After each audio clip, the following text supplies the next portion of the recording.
Today, I'm filming a video on how to make homemade yogurt in the Ninja Foodi grill, and I decided to try out several different toppings. And I'm gonna make one right here for you guys in the Ninja Foodi pressure cooker that Jeff and I absolutely love. It's a quinoa cranberry crumble, and it is delicious. Welcome to the Salt and Pepper, where we cook for real life using real food and we keep it real simple. And today's recipe is a yogurt topping. It is so easy to make and it is absolutely delicious to add on top of your homemade yogurt. So I'm gonna get started. We're gonna open up the lid here and we're gonna add 1/2 cup of quinoa. I'm using the multicolored kind just because I think it looks so beautiful in this recipe. But you could use all white or all red, there's black, there's several different types of quinoa. You can use any kind you like, but I like the multicolored one. Then we're gonna add in 1/2 cup of just plain water, room temperature. And we're gonna give this a little stir just to get the quinoa dispersed in the water the best that we can, because we're doing a small amount here today. So you wanna make sure it's kind of under the water so it cooks. Put the pressure lid on.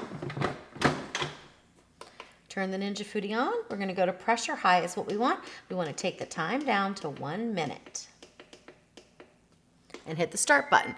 Make sure you put the valve in the back to the seal position so the pot can go under pressure. Now it's not gonna take that long for the pot to come under pressure, maybe 5 minutes or so. And then after the 1 minute pressure cook, we will natural release for 2 minutes, and then we will move on to add in some other ingredients to make this quinoa berry crumble. Oh, so yummy. And then we'll air crisp. All right, so the pot came up to pressure super fast, and it did release some steam while it was doing that, but the red pin was up, the valve was sealed, there was some steam coming out, and then when that extra steam was released, it started the countdown. We went 1 minute, 2 minutes, a little over, and now we can release the rest of the pressure.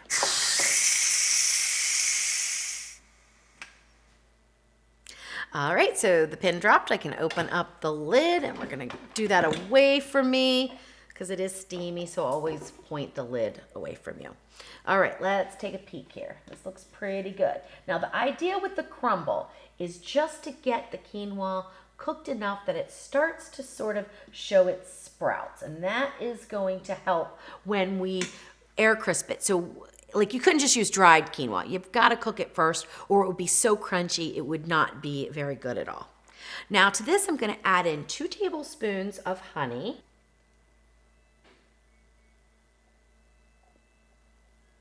All right, and then I'm going to add in some crushed almonds, probably about 1/4 cup or so. No need to measure. You can add as many or as few as you like, or you could switch up the nuts if you weren't a fan of almonds, or leave them out altogether. And then a couple tablespoons of dried cranberries, and of course you could use raisins if you prefer. We're just going to stir this up. Get the honey nicely coated over all of it, and then spread it out into a thin layer on the bottom here.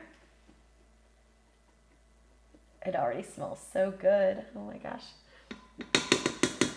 All right. And now we're gonna air crisp. So put the lid down, and we're gonna go to the air crisp function. We wanna take the heat up to 400 and hit start. We only need 10 minutes on the timer here. And I will stir it every 3 minutes to make sure that it's getting even browning. And then we will remove it, let it cool, and top our yogurt.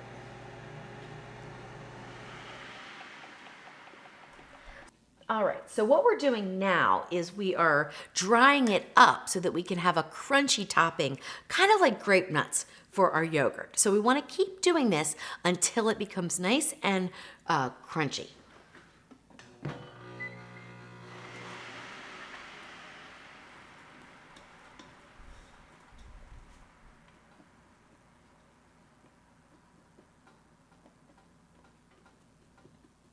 All right, it's still looking a little bit wet, so we have 4 minutes left on the clock. We may need to go a little bit longer. That's perfectly fine. You can take it until it is toasted to your liking.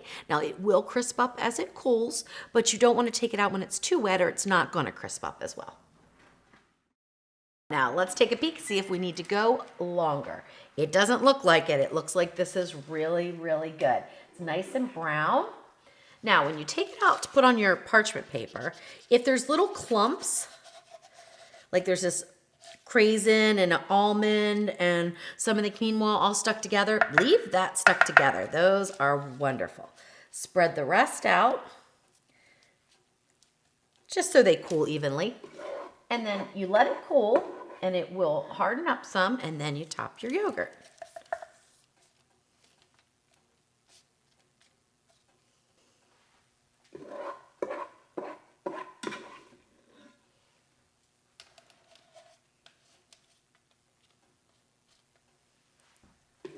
This looks wonderful.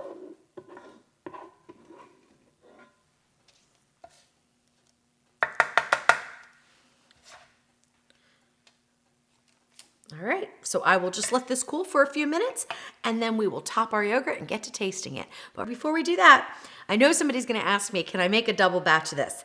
I would recommend not, and the reason is because you want a flat layer so that it really gets cooked evenly and crisps up nicely. So I would just make 2 batches. This literally takes about 15 minutes to do. And you can store it in an airtight container for quite some time after it is completely cooled. All right, I think it's cool enough, so let's go ahead and take some of it out. You can see that they dry into these nice little pieces, but I can feel as soon as I pick this up, it's still a little bit tacky, and that could be 1 or 2 reasons. 1, I didn't cook it long enough. 2, I put too much honey in, so maybe I was a little heavy-handed with those 2 tablespoons of honey. So you could either back down off the honey, cook it a little bit longer, spread it out, let it cool longer than I did, or even pop your sheet pan with this spread out into an oven for a few minutes too. That would dry it out a little bit more. So either way you want to go with it, but it's going to be fine for today. So let's give it a taste.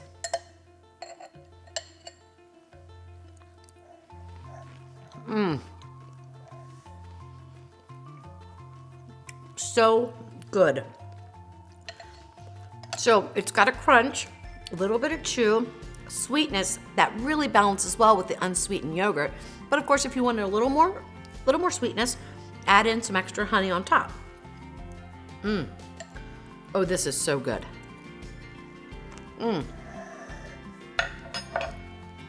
I bet it would even be good with some milk as a cereal. I mean, it is so, so good.